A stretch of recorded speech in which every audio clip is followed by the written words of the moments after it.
How to change lock screen clock on Android.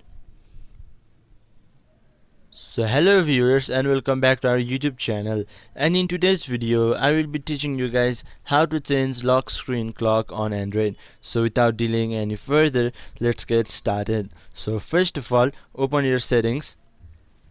Then here you can see many options. Simply click onto the lock screen.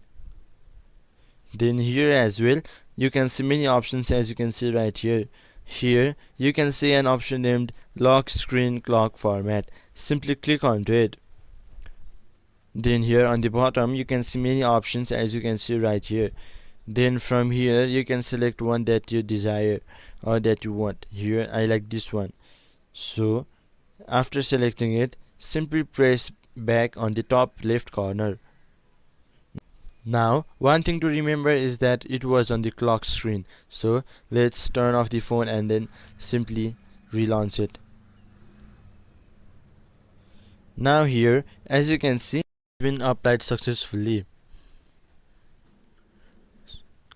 So in this very simple step you could change clock in the lock screen of Android. So hope this video was helpful for you. Until the next video, bye bye and take care.